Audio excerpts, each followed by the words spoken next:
Welcome to the Short Term Show, the show about short-term rentals and long-term wealth, with real property owners hosting real properties who are crushing it in the vacation and short-term rental space.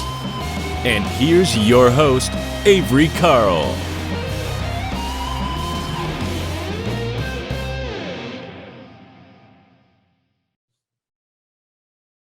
Good morning out there, all you short-term shoppers. It's Avery Carl, and I wanted to give you guys a quick reminder about something that I don't think I've done a good enough job of keeping you aware of.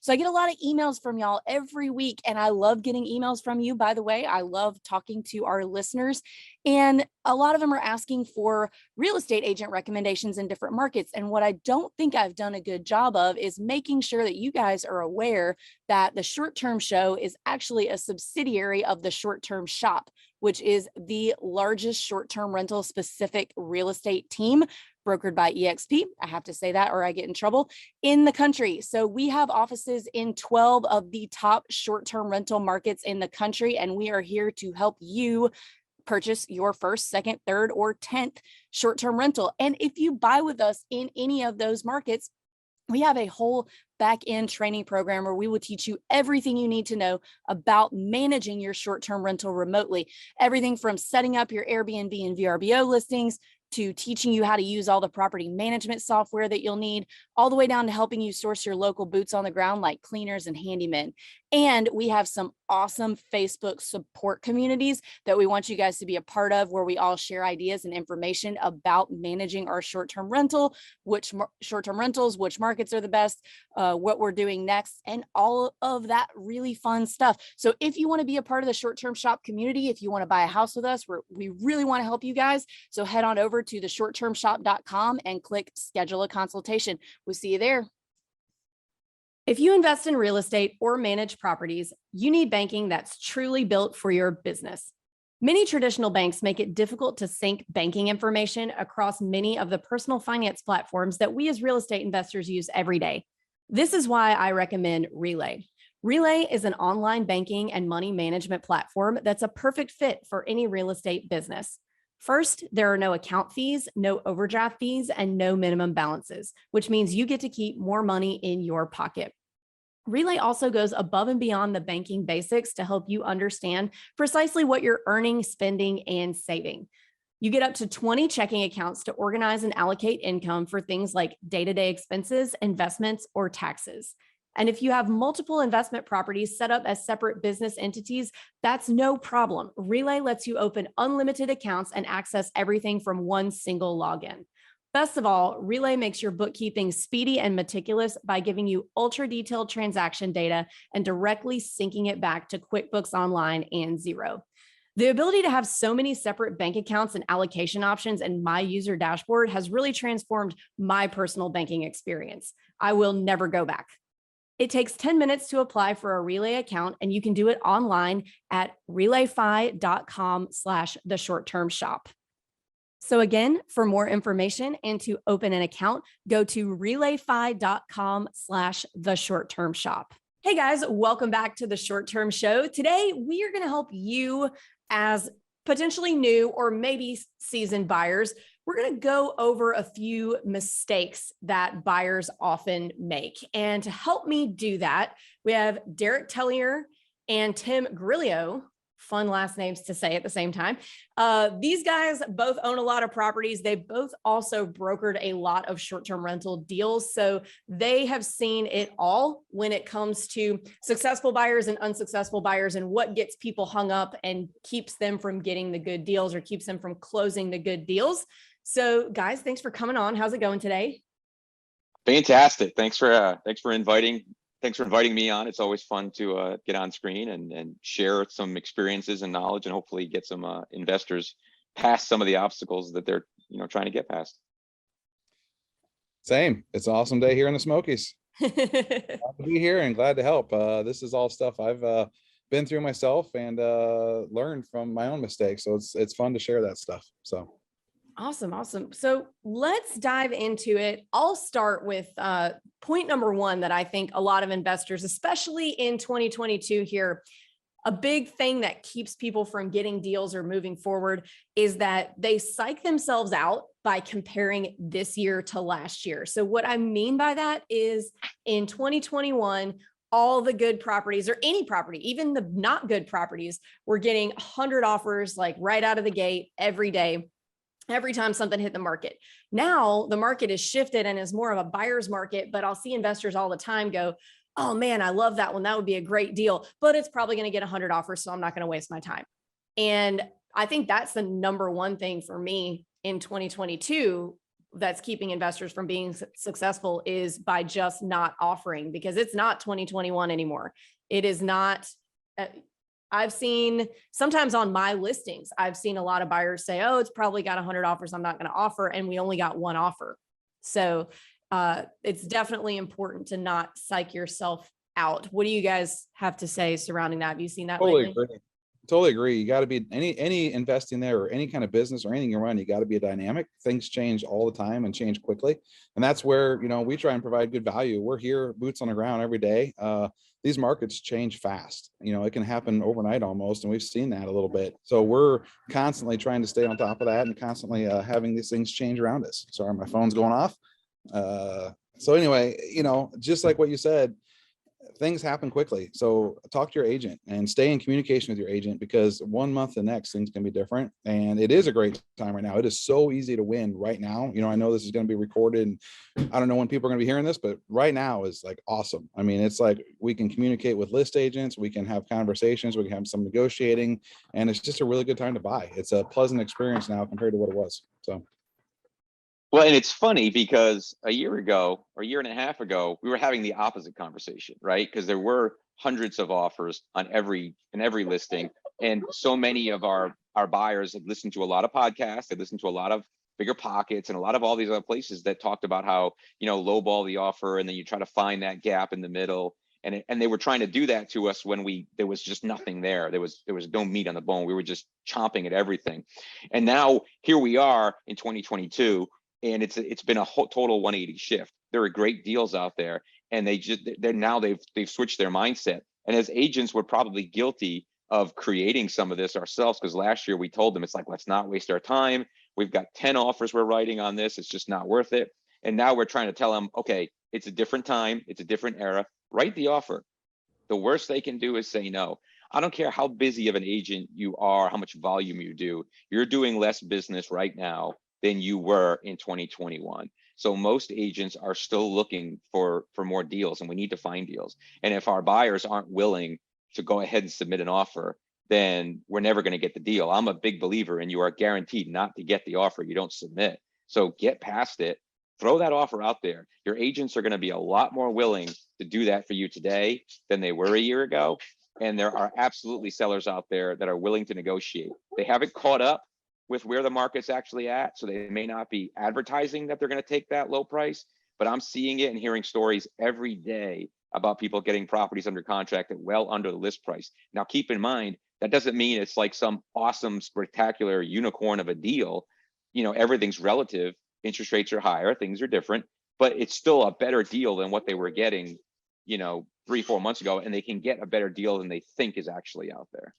There, you just nailed something there, that, you know, in that not all sellers know what's going on here. Not all list agents know what's going on with the market. So it's not a guarantee.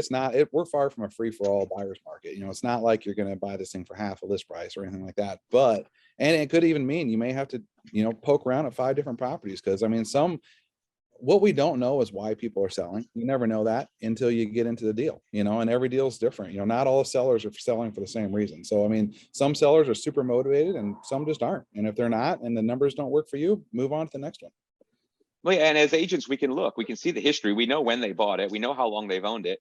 You know, a good agent is going to be able to do that research for you and help you understand. We may not get direct access to the actual seller to know what their true motivations is, and a good list agent's not going to give that information to us. But sure as heck, we can find out some underlying information. They've owned this house since 1988. It hasn't had any updates since 1988. They might actually be a little bit motivated to sell.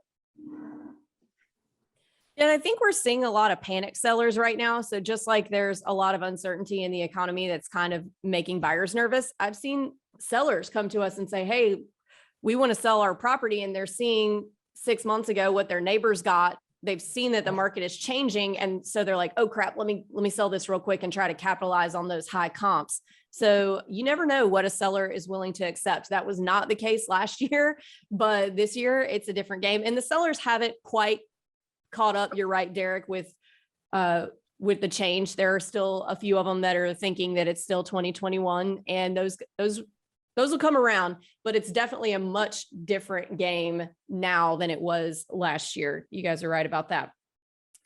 So another point that buyers can get hung up with is getting caught up in the little things. What does that mean to you guys? You got to look at big picture. You got to look at the long term. We'll get up, whether it's looking at the listing or whether it's waiting for inspection, and we're looking at things that we can recognize. Hey, this is going to cost us, $1,000 to deal with, and they'll make such a big deal about it, especially after inspection. More prevalent last year. This year we've got some negotiation, but they'll be willing to walk away from a deal over something that'll ultimately cost them, $1,000, even $2,000. Because, and I recognize a lot of investors, they might be their first deal, and that may feel like a lot of money to them. But if you take back and look at the holistic big picture, what's that $2,000 going to look like to me 2-3 years from now? I promise you it's not going to matter, for good or bad, one way or another. Whether it's a great deal and it turns into a home run, whether it's just a steady deal, or whether it turns into be an awful deal, that $2,000 was not going to make the difference. If you had or hadn't gotten it, the deal was going to be what the deal was going to be. So they'll just get caught up in something that has really absolutely no leverage whatsoever in what this deal is going to look like in a year or two. Yeah, something I learned from another savvy investor is one thing you're guaranteed with property is that you're going to put more into it somewhere along the line. I think that guy was Derek that told me that. So, and it's absolutely true. And, part of, I'm quoting another famous podcaster here, but good. If the property needs some stuff, good, you're going to make it better than it was. And yeah, it may take some more money, and but you just got to take it as every time that I've put money into a property that I didn't plan on, it turned out better, and it's had, it's compounded. That's kind of the way I found the universe works. When you go if you walk into everything with a closed fist, money can't come in either. If you're trying to keep money from going out, it can't come in either. So it just, don't be afraid to put some money in your properties. So. Oh, that was a great analogy. The closed fist. I haven't heard that one. I'm totally going to write that off. Yeah. If it's tight going out, it's gonna be tight coming in. And so you just gotta sometimes you gotta be willing to put it out there, so. Yeah, that was one of my first mentors when I started going to RIA meetings and stuff. He always led off, one of his disclaimer things was that the only guarantee when you buy real estate is that you're going to spend more money. So go in expecting that. I coach my clients all the time to tell them, before you ever make an offer, make an assumption that you're going to put about 10 grand into this property for stuff that you haven't even thought about yet. Never forget the inspection report. There'll be big stuff on there. I mean, just little stuff. You can see in the pictures that it needs furniture. Fine, factor all that in. But just assume with every offer that there's going to be another 10 grand after that inspection that you're going to spend. If you go in with that mindset, then you won't be bothered as much when you get the inspection report and you stupid stuff. I mean, and listen to your agent. I know here in the Smokies, and I think it's probably the same everywhere, because I see it in the Smokies, I see it in Alabama, and every agent I talk to sees the same thing. There are certain things that are just on every inspection report everywhere in the country. And if you haven't bought a lot of houses, you may not recognize that. And as agents, we're guilty sometimes of not preparing our clients for, this is what you should expect. I know a few agents that are excellent about that, and I'm not very good about that. I wait till after they get the report. But just so anybody who's listening, prepare yourself. Your toilets are going to be loose, and it's going to sound like the floor is rotted out underneath it. It's not a big deal. Every single toilet in the Smokies is loose. Every single toilet in Gulf Shores is loose. I think every home in the country. There are just little things that sound like a big deal that there's just not. They're common. So when your agent says, look, this is common. I'm not a contractor. I can't tell you that there's something wrong or not, but don't worry too much about it. If it concerns you, let's get a contractor out there and get an actual quote. But don't get too hung up in something that is perfectly normal, that if you had an inspection done on your own house, half of this stuff would show up. That's Derek, you just nailed something. I've actually had suggested to clients to do exactly that. Go get a home inspection done on your own house. It's a $500 investment in your investor education. It'll open your eyes to what shows up on inspection reports, to get it done in your own home and realize that you're living in that, and it's not that big of a deal. It doesn't mean it's not, you don't want to address it, but it's not like the house is falling down. So. Yeah, I actually am guilty of making that mistake. So I think we did it on several of our first deals. Actually, we were buying a house that it had been on the market for 6 months at $175,000. And I feel guilty even saying that out loud now, because that's so cheap compared to what prices are now. But $175,000, we got another $12,000 off. So we're at like $163,000. And we were really, really hung up on the water heater being at the end of its useful life. It wasn't broken yet, but it was at the end of its useful life. And we were like, we really need an extra $1,500 for this water heater. We're going to walk away from the deal. And looking back on that now, like that house grossed us $80,000 last year for $163,000. And looking back, I just want to smack myself about the water heater. Like, how dare you look that gift horse in the mouth like that? But you don't know. I was brand new. I had no idea. And it was such a big deal to me at the time. And looking back, it just wasn't. And I stressed myself out for no reason. I think we've all been there. And I think we've all done exactly that. And that's part of human nature, and it is a fear thing, but that's also, this stuff, dealing with hot water heater going out is part of your college education, in doing this, because you're going to have to do that. And once you do it once, it's not as big of a deal the next time. And then it gets easier and easier and easier. And the stuff it starts to go by the wayside. So. Well, I got a very similar story in my very first short-term rental that I bought. Same exact deal. And I was buying it. This was a 1-bedroom, so a little bit smaller than the one you're talking about, Avery, but I was under contract at $145,000. And it needed a lot of updates. It had been same owner for 7 years. It hadn't been well taken care of. And I was so horrible. I was the agent. I was the buyer and my own agent. So the poor list agent was like ready to smack me because it was an as-is offer. And I came back with this like laundry list of all this stuff that's wrong, and this needs to be fixed and that needs to be fixed. Unfortunately, I came to my senses. There was one major issue that we did end up working out and getting resolved. And I even was willing to increase the price to compensate for him. I said, look, I understand. I'll pay for this. We just need to work it into the price. And the seller at the time was scared to raise the price by $10,000 because he was afraid it wouldn't appraise. At $150,000, he was afraid it wasn't going to appraise. So that gives you an idea of what things have changed. But I was in the exact same scenario. And as agents, and if you're an agent out there and you're also a buyer in another market, let me tell you right now, you don't realize it, you're your own worst enemy. Because as agents, we are so bad about not taking our own advice. As a buyer, when I work with my buyers, I will stop thinking about this. You're overthinking it. When I'm the buyer, all of a sudden I'm overthinking it and I'm being that pain. And so as agents, take a step back and look at yourselves. You may be your biggest enemy, and listen to your agent, because someday it might be reversed. Maybe they're buying in your market, and I guarantee you're going to be correcting them. I actually did walk away from and I still kick myself. I had a 5-bed, 5-bath as my first one under contract for, I think, $525 in the Smokies. And I walked away because I needed $20,000 worth of foundation work, and it terrified me. And I would take that deal right now in a heartbeat. That's a little more, could go either way though. It is. That's a much bigger deal. Knowing what I know now, I would take it in a heartbeat. Yeah. And guys, like, we are by no means contractors are telling you to not take stuff on your inspection report seriously. We're just trying to paint the picture of, like, don't get caught up in the little bitty nitpicky stuff. Absolutely. And don't be afraid to ask too. The other side of that is we can ask for stuff. We just got to be reasonable about it. And we have to, you have to ask yourself, are you really going to walk away or not? Or are we just asking, So. Yeah, that's a really good point, Tim, because by not worrying about it doesn't mean you're not necessarily asking for it. It just means that in your brain, in your private brain, that you are not conveying to the seller that, okay, this isn't a big deal, but I am going to ask for it. Just see if I can get it. You always want to see what you can get, but we're just talking about for your emotional state. Don't get too hung up on it. Yep. And speaking of emotional states, point number 3 that buyers are their own worst enemy about, to put put it the way Derek did, is getting too emotionally tied up in the property. What does that mean to you?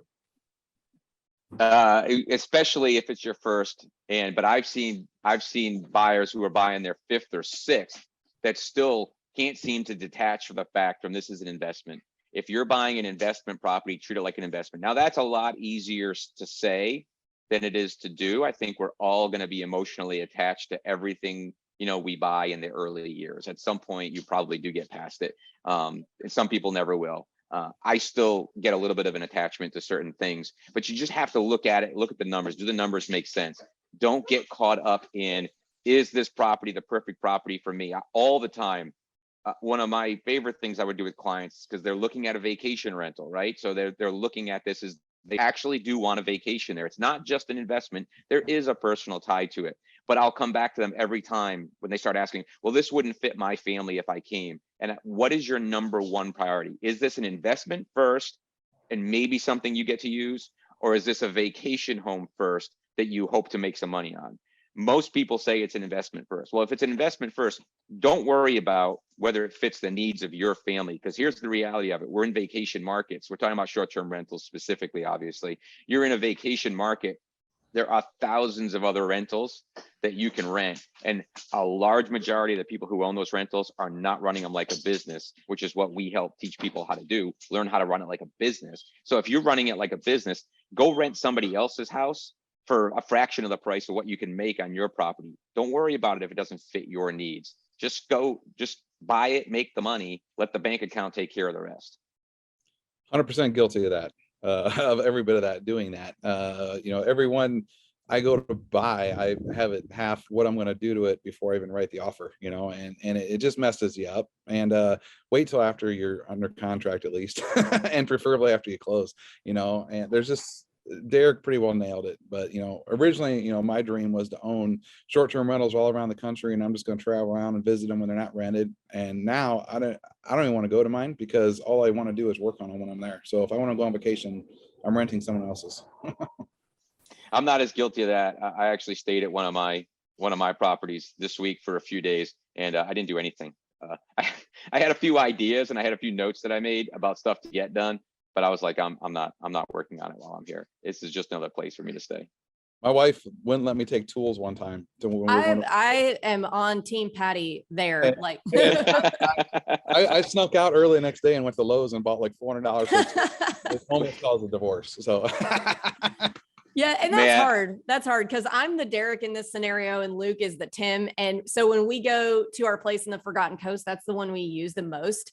And we're like trying to have a beach vacation with the kids, and Luke is like working on everything. He'll disappear for like 10, I'll be right back, I gotta go to the bathroom. And then he's gone for 2 hours working on something. Like, can you like hang out? We're hanging out. This is a hangout trip. So but back to what we were talking about, you can get emotionally involved and negatively affect yourself in either direction. So there have been times that I have gotten to the point of tears over a property because I was so in love with it, because I liked it for my family. It fit for us, and it would be, and I was, picturing having holidays there, but then there was like this terrible septic problem that could not be remedied. And I was cried over it. But another thing that you can go the other direction there. So if you are thinking, oh man, this is going to be such a money-making machine, this is going to be the best deal, and you've got the cart before the horse about how much money you're going to make, and then something pops up that is really detrimental to the deal that would really affect your cash flow, but you're already so over here ahead of yourself on how much you're going to make that you potentially make a bad decision about moving forward because you're so emotionally invested in what you want it to be. So whether that's for your family or whether you just really want to be a short-term rental investor and you really want to get that cash flow going, that you might overlook something that is potentially a big deal. The biggest one that I can think of is back when we had an office in Nashville, when people were everybody was swarming, wanting to buy short-term rentals in Nashville. And they would know, hey, there's some legislation on the table that might be changing this, that could change it for you. And they were just so hung up on, no, I'm going to have something in Nashville and I'm going to be making all this money, that they took that chance. And sometimes they won and sometimes they lost, and they weren't able to do what they needed to do with the property down the road. So whatever emotional tie you have, whether it's to, having a place for your family or to wanting to like put yourself in this position of being able to call yourself this investor, make sure that you're making good decisions and not basing them on emotion, basing them on fact. There will always be another deal. Yeah. Yeah, and I think That's one also- key you mentioned there is balance, right? There has to be some balance because you have to look at it analytically and you have to make sure it makes sense. You have to make sure you're confident in your numbers. You have to make sure you know what you're getting, you know what your risks are, but you also need to make sure that there's that little bit of personal aspect of it to make sure that you do understand that, are you comfortable with this? Are you going to be able to sleep at night? That's an emotional aspect of it. The numbers can all make sense, but if you can't sleep at night because it scares you too much, then back off a little bit. You have to find that balance between the two. We're not robots. Most of us are not so analytical that we can only look at the numbers, because if you do just look at the numbers, you can end up buying a bad deal. So you've got to balance between the two. So I think the key is don't get too emotionally tied on any one side. Don't go to the extremes. Just keep yourself in those lines.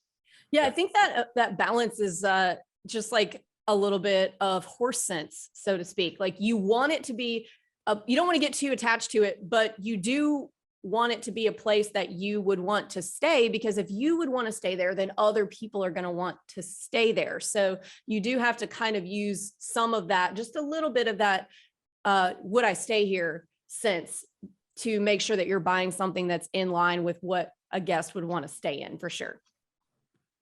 Yeah, I think too, you kind of, this is a little tangent, but home run hitters strike out a lot. So in what Avery is saying, looking at making it too good of a deal, and sometimes you miss things, you miss details. It's not, most time if it's too good to be true, it is, there's a lot of money to be made in these things, but if it's coming back, 75% cash on cash or something crazy, there's probably something in the background. Either it's high risk, like what you talked about with regulations, or something else. Solid base hits and doubles go a long way to making a good career out of this. So. All right. So another one that's kind of similar to the emotional thing is, and maybe we should just keep this under the same point. Not sure. It'll just depend on if we're going to number it 4 points or 5 for the title of the episode. But the feeling like you have to win, the not seeing the forest for the trees. So what I mean by that, and you guys probably have some examples, is that, feeling like you have to get the last word in with the seller or the buyer. If you're the seller, I was recently representing a family member on the sale of something, and we got a few good offers, a few good cash offers with no contingencies, like right out of the gate. And then she wanted to wait and see what else came in. So we waited to see what else came in. And then we got a really, really good offer, like 300,000 higher than anything else we had. It was also cash, but it was a 1031 exchange where they had to sell 2 properties in order to buy hers. And she got them up to, or we were able to get them up to a higher number than I ever thought was going to be possible on this deal. And at the end of the day, she told him, well, I'm going to let this expire. I'm going to need a week to think about it. And I was like, well, why are you doing that? You've got a great deal here. And she said, well, I just feel like they've been in the driver's seat this whole time. So I'm trying to take some of my power back.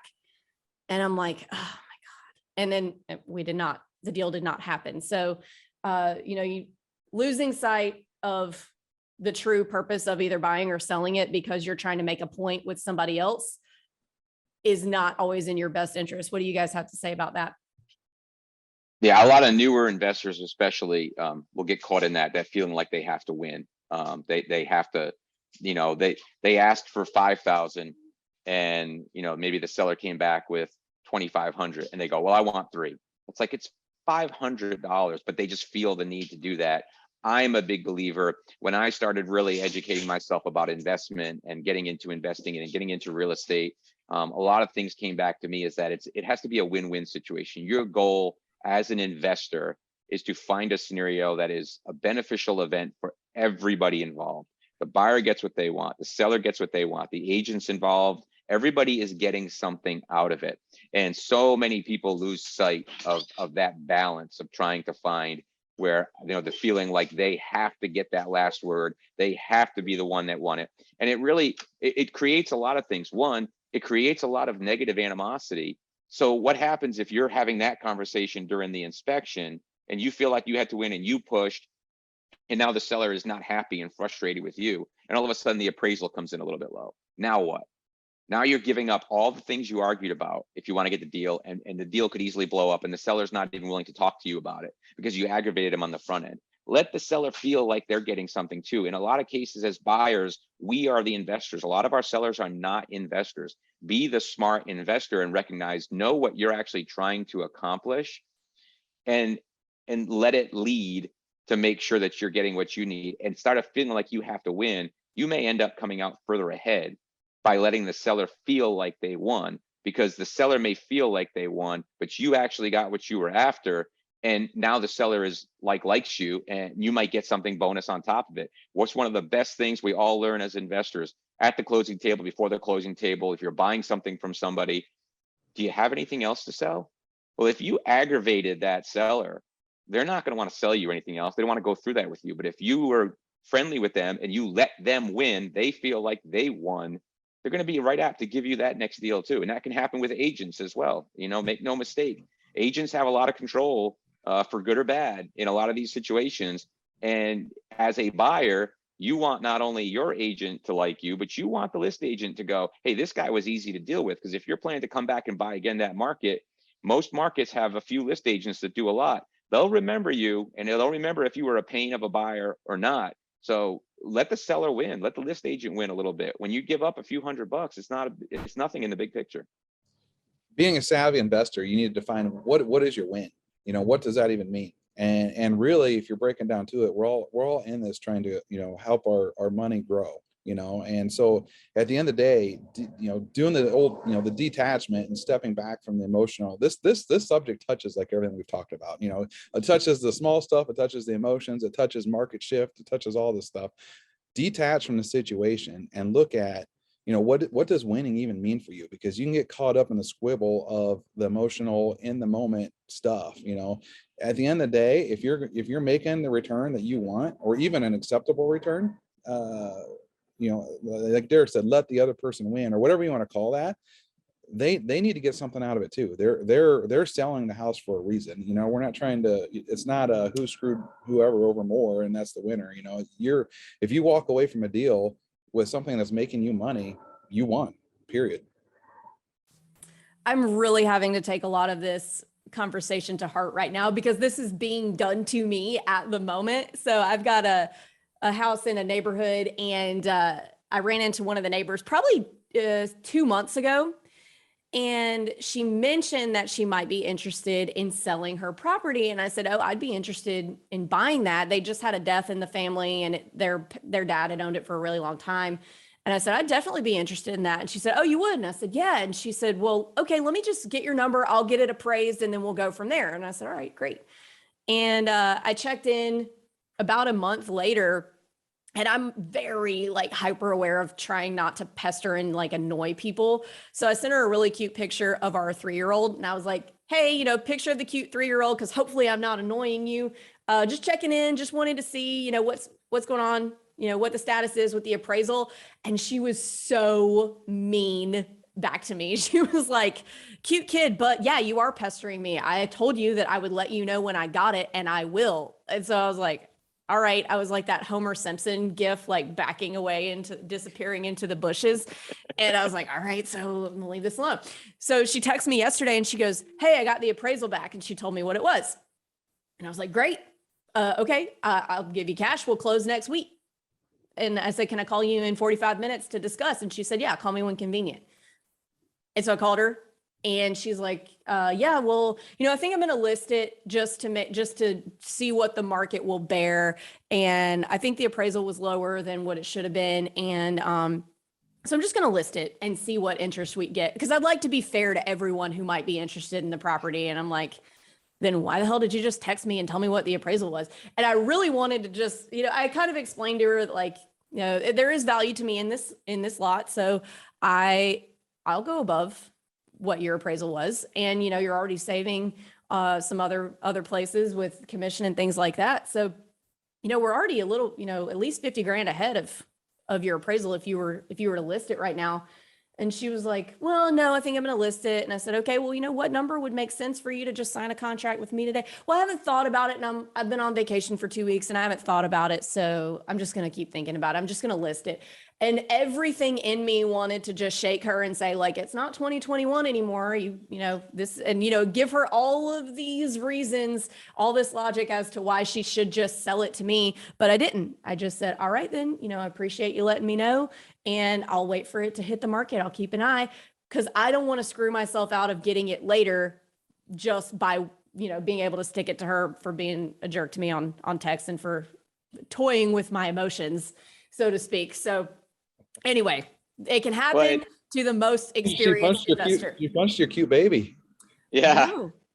I know, and here's how you got to look at it. You got to look at it. I'm a big believer in karma. So my feelings on that, I'm going to look at that as to say, let her list it. And 2 months from now, when she still hasn't sold it, she's going to call you and say, hey, so are you still interested? And suddenly your price is going to be $50,000 lower. And, she's going to end up selling it to you. So you're going to end up with a better deal on this house. We hope, but I'm just got to wait and see. House. I do. You want the house. I do. That's I do. You're emotionally attached. I am, but I did not act on my emotions. I acted using my brain, because I just wanted to be like, why are you being such a BIT? It's tough. It's tough. This is a struggle. And here's a good point. We're talking to everybody out there who's listening to this as maybe a new investor or a semi-experienced investor. And we're trying to explain to you, don't let these things, affect you too much. But here's the reality of it. The important thing is to be conscious of it, because as you can clearly see, the most experienced of us all deal with this. We all go through it as well. So it's not that you should be able to turn it off and the most experienced investors can. It's acknowledging it, seeing it, knowing what it is, calling it out for what it is. So at least you recognize why you're doing it, where it's at. And it helps give you a little bit control of yourself back. Detachment's one of the best things you can do for that. I mean, when you're in battle and you're right up on it, that's all you can see. If you can take 1 or 2 steps back from the front line of what you're dealing with, everything looks different, and it's hard, and you have to be, just like Derek said, being conscious of it. Everybody does it. We all get caught up in it. We've been telling stories this whole time about all of us doing this stuff. So we all do it. It's just learning to detach. To me, has been the biggest thing. Is like, take 3 steps backwards and take a breath and look at the situation, sleep on it. So sometimes that can, just letting your emotions calm down can change a lot of stuff. So.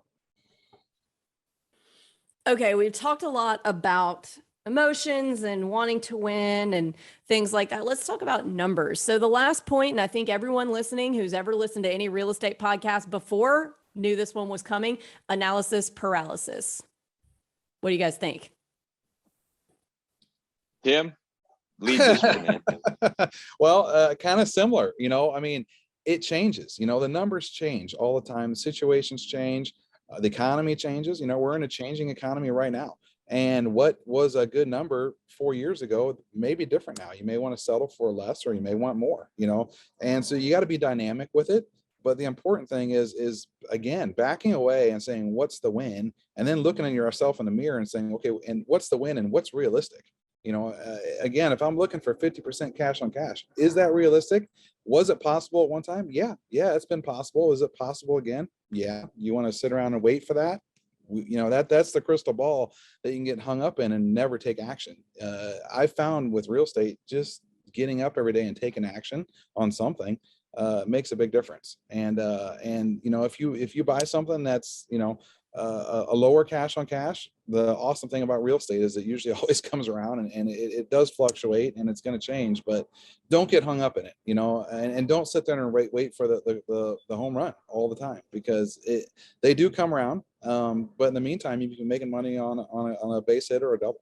So trust the process. Here, and this is the thing with everybody gets into it. What is the underlying cause of analysis paralysis? It's fear, right? Underlying all of this stuff is fear. What can go wrong? This is why people get analysis paralysis. Well, what if the numbers don't work out? What if you've got to trust the system and look at what hundreds of thousands of other people have been doing this for centuries. Real estate is not a new concept in 2021, 2022, right? It's been going on forever.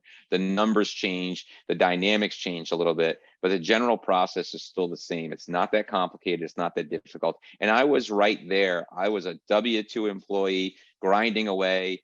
I had Luke in my ear trying to tell me to buy a cabin, to buy a short-term rental in 2016. And in my brain is just total paralysis. I didn't understand it. It didn't make sense to me. You know, it took a while for me to get past it. But once you do, all you have to do is look at the stories of many of our clients, agents, anybody, any investor out there, get on any podcast and listen to a story, and you will hear from somebody who started out with complete paralysis and was very successful at following very simple steps. So that is how you get past analysis paralysis, to me, is break it down into a simple system, trust your numbers, make sure your numbers are sound, talk to smart people who have done it before to make sure you're not throwing something out there that's just out there. And some of it will depend on your personality. Are you super analytical that you need spreadsheets and numbers? They'll make sense. Now, we can easily make them make sense, but understand that some of us are gut feeling. I'm a gut feeling guy. I do not do a ton of analysis on anything that I buy. I have a good instinct about it, and it's worked well for me to this point. Will it someday bite me? Yes, absolutely. Guaranteed it's going to. But by going forward and scaling up, you can absorb those a little bit more. So, but your first step, you don't win a marathon by waking up and running a marathon. You slowly train, you slowly take steps. It's a few steps at a time. It's got to build. So the analysis paralysis is always going to come in on that front end. Just go out there and take the first steps. And at some point, you're going to have to buy a property. You're going to have to do something to get things moving forward. So you just got to step in there and do it at some point. And it's a challenge, and it's hard to overcome, but it works. And there's hundreds of thousands of people out there that can show you that it works. All you got to do is look around and see all the people that are doing this and making great money doing it, to recognize that, that there's opportunities out there. And, Tim hit on it, things change. Best time to buy real estate was 20 years ago. Well, the second best time is today, because there's always deals out there. There's always something out there that makes sense.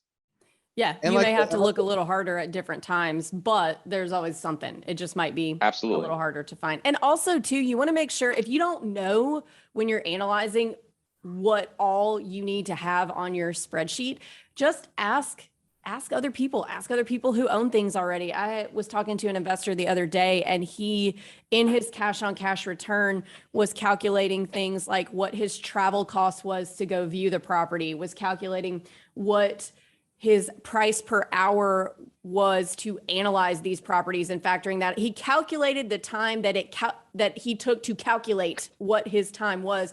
And I'm like, man, you are never gonna find, like, all of these things are not normal things that go into cash on cash return. So if you're trying to find something that meets any kind of criteria with all of these extra things that don't really need to be in there, you're gonna have a really, really hard time doing it. So you want to make sure that you're only analyzing things that are truly a part of that. And so just ask other people who are further ahead of you in the game what they do, what they use, and learn from where they've been already. And recognize, know yourself too. If you're that person that can't get past that, then maybe self-managing and buying a short-term rental is not the best asset class for you. There are plenty of other ways to invest in real estate and to get tax benefits without being actively involved. Syndications and funds and all kinds of stuff that are out there. So know yourself. Don't let analysis paralysis get you to the fact of, you heard a bunch of podcasts and you heard that multifamily or short-term rentals or whatever is like the way you've got to go, but your personality is just not set up for that. Then go find another option. There's great options out there. There's tons of ways to invest. And a good savvy investor is not 100% in all one category. I'm diversified a little bit. I know Tim is. I know you guys are, Avery. You have to be diversified. Find the niche that works for you. And if it's not short-term rentals, then don't try to turn, because you will get forever analysis paralysis if you're trying to create something that does not sit well with your mind. Analysis isn't a one size fits all thing either. You touched on a few things. Very few people even capture everything, even when they think they are, and some people need the tax benefits more than others. Some people can use them, some people can't use them. There's a lot of other things to real estate other than just the things that usually end up on the spreadsheet. And it is dynamic, even when you don't plan on it being. I mean, your career changes with it as you grow with it. So what it is today is going to be different tomorrow. And you know, I can certainly say the way I analyze a property now, what I'm looking for today is way different than what I was looking for when I started in this. You know, like you guys, Avery, my wife and I, when we bought our first triplex, our first long-term rental, we were terrified, and it was 150 grand for a triplex, and we were terrified. And we ran the numbers upside down and sideways, and we bought it, and it's doing things that we could never imagine back then. You know, so you're going to grow with it, and you're going to learn with it, and it goes back to, you know, if you don't take action, you never really truly learn and what it takes. And all of our mistakes are our biggest blessings, because, you know, we wouldn't be where we are without them. And you work through them and push past it and keep going. That was an excellent closing remark for the podcast. So I don't want to make this thing too long, because we could sit here and continue talking about this all day, but I think that we've condensed it into a palatable length for people without losing attention span. So guys, thank you so much for coming on the show. Y'all listeners, if you want to reach out to Tim and Derek, just find us in the Facebook group, the Short-Term Rental, Long-Term Wealth Facebook group. And everybody in there is really happy to answer questions and help anybody who might be newer and just doesn't quite know which way to go. So thank you guys so much for coming on today. No, thank you, Avery. Appreciate it. Always fun talking to you. Bye, y'all. See ya. Bye.